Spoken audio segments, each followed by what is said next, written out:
Hello viewers, welcome to my channel. என் பயணம் உங்களுடன். இன்றைக்கி ரொம்ப அருமையான ஹெல்த்தியான வேப்பம்பூ ரசம் எப்படி செய்கிறதுன்னு தான் பார்க்க போகிறோம். இந்த சீசனில் நம்ம செஞ்சு சாப்பிட வேண்டிய ரொம்ப அவசியமான ஒரு ரெசிபி தான். இதுக்கு ஒரு ஸ்பூன் நெய் எடுத்துக்கலாம், இல்லைன்னா தேங்காய் எண்ணெய் எடுத்து லைட்டாக இந்த வேப்பம்பூ காய வச்சுருக்க வேப்பம்பூ ஒரு 2 ஸ்பூன் அளவுக்கு வாசம் வர்ற வரைக்கும் சிம்மில் வச்சு வறுத்து எடுத்துக்கலாம்.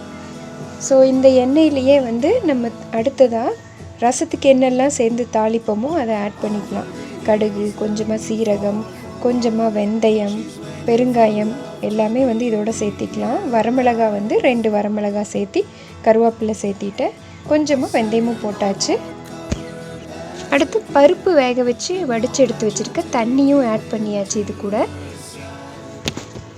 அடுத்து ஒரு மிக்ஸி ஜாரில் 1 ஸ்பூன் அளவுக்கு சீரகம், 1/2 ஸ்பூன் மிளகு, கொஞ்சமாக பூண்டு, குடம்புளி நான் எடுத்திருக்கேன். இதை கரைக்கிறதுக்கு பதிலாக இப்படியே மிக்சியில் அரைச்சி நான் இதோட அரைச்ச விழுதை இதோட சேர்த்திக்க போகிறேன். ஸோ நல்லா தேவையான அளவுக்கு தண்ணி சேர்த்திக்கலாம். கொஞ்சமாக மஞ்சத்தூள் ஆட் பண்ணிக்கலாம். குடம்புளி உடம்புக்கு ரொம்ப நல்லது. அதே மாதிரி வேப்பம் பூவும் நோய் எதிர்ப்பு சக்தியை அதிகப்படுத்தும். 1/2 ஸ்பூன் மஞ்சத்தூள், கூடவே 1/2 ஸ்பூன் கரும்பு சர்க்கரை, கொஞ்சமாக பெருங்காயம், காரத்துக்கு தேவையான அளவுக்கு கொஞ்சமாக மிளகாத்தூள், கொஞ்சமாக உப்பு சேர்த்தியாச்சு.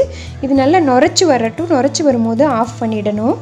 குடம்புளி ரொம்ப ரொம்ப நல்லது, ஆரோக்கியமான ஒரு ரெசிபி இது. ப்ளஸ் இதை ஆஃப் பண்ணதுக்கப்புறமா நம்ம வறுத்து வச்சுருக்கிற அந்த வேப்பம்பூவையும் கொத்தமல்லியும் சேர்த்திக்கலாம். ஸோ ரொம்ப இந்த சீசனில் நமக்கு எதிர்ப்பு சக்தி தர்ற ஒரு இம்யூன் பவரை அதிகப்படுத்தக்கூடிய ஒரு ரசம்னு சொல்லலாம். குடம்புளி சேர்த்திருக்கனால ரொம்பவே இன்னும் நல்லது.